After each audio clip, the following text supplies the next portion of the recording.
Welcome, everyone, to another interview of a Lifebook Leader in Leaders Transition and Evolve. Today, we are interviewing Maddy, who's been leading up this initiative, and we thought it was a good idea that she also be able to answer some of these questions for us as well.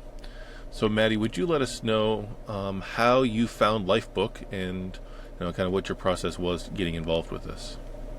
Yeah, sure. Thanks, Michael. It's great to have the tables turned and talk to you. So I found Lifebook probably about, I think it was coming up 7 years ago. I hadn't spent hundreds of dollars ever before on personal development, as any self-development programs, but a friend had seen John and Missy at an event, John and Missy Butcher, who were the founders of Lifebook, and she was talking about it, and I was looking at it, researching it, thinking, oh, it's such a big commitment. But there was just something about the Lifebook program that, having looked at a few other options at different things I was thinking about doing, trying to focus myself, thought, yep, I'm going to give this a go. Uh, and obviously, I'm really, really glad I did. It has provided a scaffold for me for being able to actually delve more deeply into my life, delve deeply into what I really want out of life and myself and who I am, and build within that scaffold, build, if you like, the house I want to live in for me.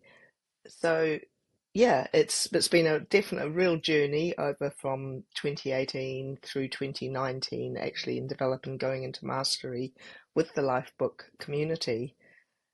But I have found it, uh, so many things I have done in the last 5 years I would not have done. I know that in my heart without the Lifebook program. Thank you for that. That's awesome. It's a journey for each of us as we kind of take this on and how we apply it in our lives. So, being that this is January when we're doing this interview, we go through each of the 12 categories of Lifebook, one per month, and health and fitness is the one where we do a deep dive in January. It tends to be when we do our fitness resolutions as well, so it kind of fits very well in the common model across the world. But what does health and fitness mean to you? So, health and fitness has been an interesting one, a challenging category for me. Uh, I grew up in a family where health, alternative health, was a major part of our upbringing. I understand a lot, learnt just by osmosis a lot about nutrition and keeping moving to keep healthy. But I got well, the challenge I've had is with routines and structures. I've got inattentive type ADHD. It means I fight against those structures and putting those structures in place around me, no matter that they can help. Um, so while I've known about the values, I've struggled with actually getting routines in place. What I've learned is that it's more than nutrition and exercise. Yes, those things are important, but I've discovered that when I connect health and fitness with being a loving partner, with my emotional life, my intellectual life, my spiritual health, my values as a parent, it makes more sense deep inside for me, internally for me. I'm able to actually pull together the meaning behind why these things are important. Uh, and in recent months, I've been able to pull together a routine. It's maybe only a short, twice a day, short exercise routine that works for me and that helps me with my particular body and my particular needs. And by combining that with visualization and keeping track in my habits of having salads and smoothies and ensuring I have my water every day, these things have pulled together in a way that, instead of the routines being a prison for me, they actually free me to take off. I love that aspect of looking at that these routines, this structure, it's not a prison, it's actually a boundary we set that we can then have so much freedom inside without going beyond our values. I love the fact that you brought your values into that, especially as you relate to your partner and to your children. That's awesome. So with that in mind, like, how does having a life book make a difference in how you approach this coming year that we're starting in 2025? Having a life book gives me some focused attention on looking at the review of how things went last year, what I did, being able to celebrate my successes, being instead of focusing on all the things I didn't do, actually establishing what I did do and what I have been successful at, and then taking some of those learnings and putting back together my plan for the new year. In the last few years, 3 or 4 years, I've done a really good deep dive into the end of the year and the beginning of the new year. And each time it's like a spiral that I come around to a greater understanding of how it all works, how it all fits together. And oh, that's why they say you need to focus on one goal in particular. uh, some of those theories just didn't click for a long time. And then each time I come back to it, it makes more sense and I'm able to achieve more directly because the Lifebook program and the Lifebook community is there to support and guide and scaffold me in in my progress each year. Thank you for that. And being that you've mentioned this scaffolding idea, the first five categories of Lifebook are all personal. It's health and fitness, which you've already talked about. Then we have intellectual, character, emotional, and spiritual. Maybe not in that order.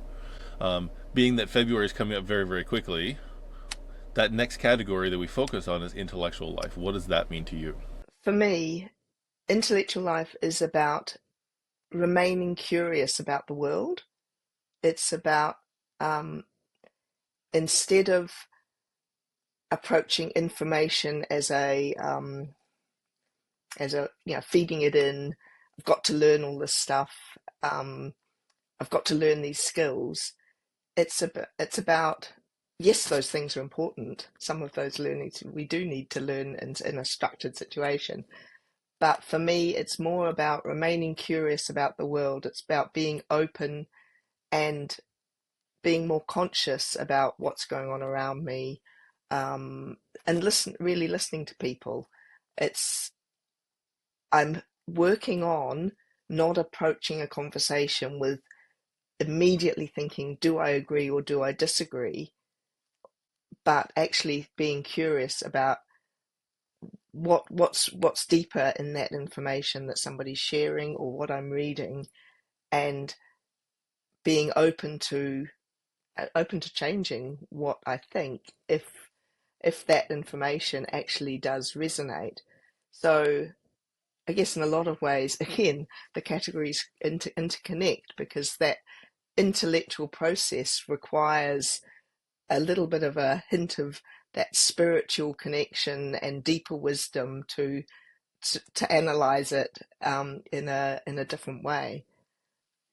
I think it's incredibly important for me that, as well as having that input of intellectual information and intellectual ideas, is that I learn how to embed those things, those skills, and that knowledge in myself, and then share it with others as well, because that not only helps me to understand it better, but I also feel like I'm then giving something back to the world because of what I've learned.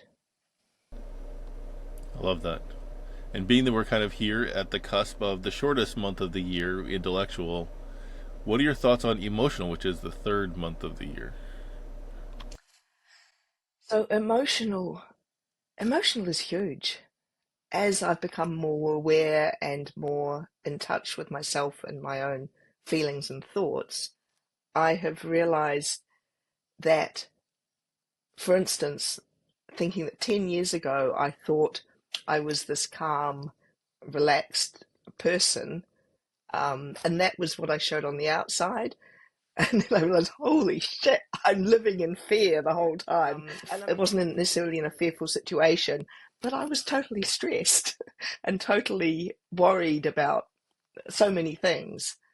And emotional life, getting a handle on one's emotions and getting in connection with one's emotions, and then being able to actually take some control over those emotions while perhaps analyzing, okay, what do I feel about this? Where is this feeling going?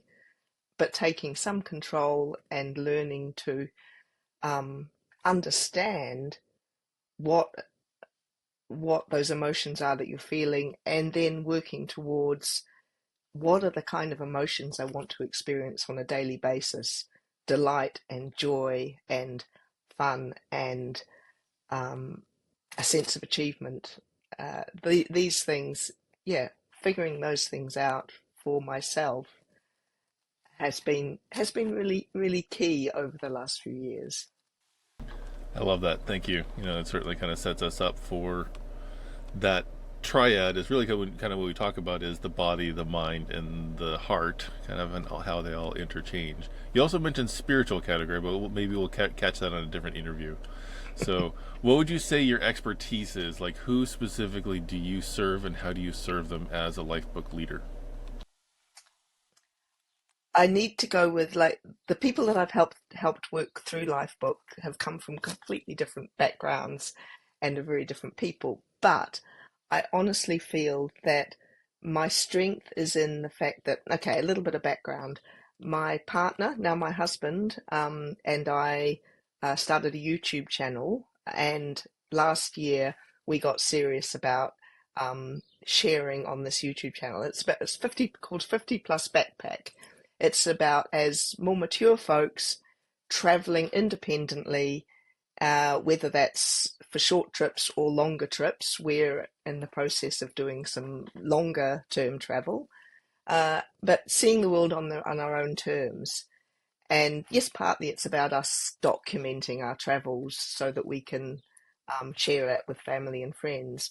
But I feel it's also about opening one's eyes and the learning process that we're going through, sharing that with people as an option for people to do.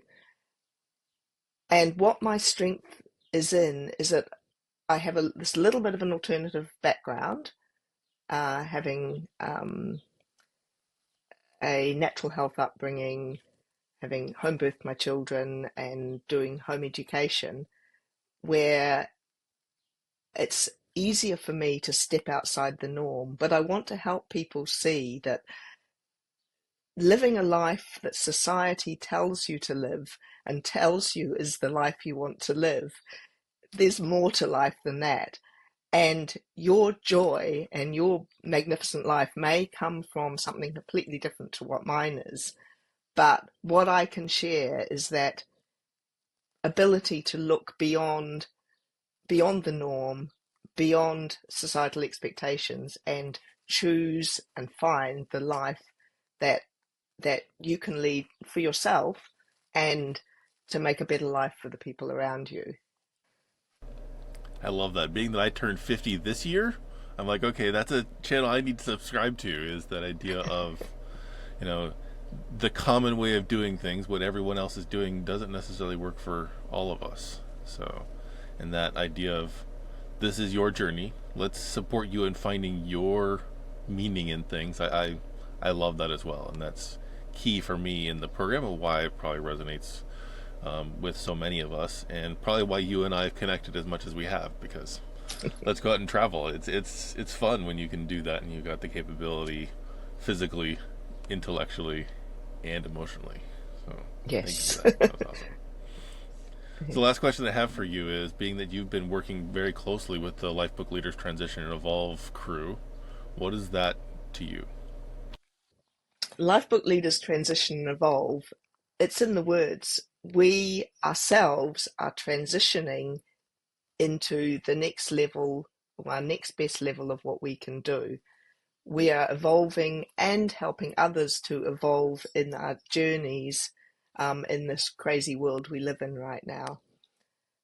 So being able to collaborate and feed on the minds of other people who have perhaps taken some of these journeys before us, or have taken a slightly different path, but bring different skills and different knowledge to the table, makes us so much more effective as certified lifebook leaders. It's it's encouragement, it's accountability, and it's pooling our resources to provide something so much better than we could provide on our own.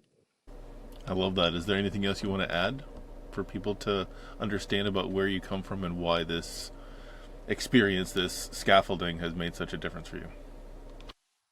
I think I come from a little country at the bottom end of the world, and being able to learn and grow with people in a community that's based around the world, and people that I've actually started meeting in person now, uh, makes such a difference, not just to my growth, but for to what I can offer to other people. And if you'd seen me 15 years ago and heard me speak in a little quiet voice, and um, not want to be terrified I did something wrong, or not want to make too much noise, you would see what this last 5+ years has what a difference that has made in my life. Well, and considering the accountability group that you're currently the leader of and you stepped up to lead, you're showing them the way on how to be less meek because you've had to go through that transition too. So I love the fact that you are stepping forward to lead as much as you have because you found out who you are and you found your voice. Thanks, Michael. Appreciate that. Thank you very much for the opportunity to chat with you and riff on what Lifebook means to us. Totally. Thank you for taking the time.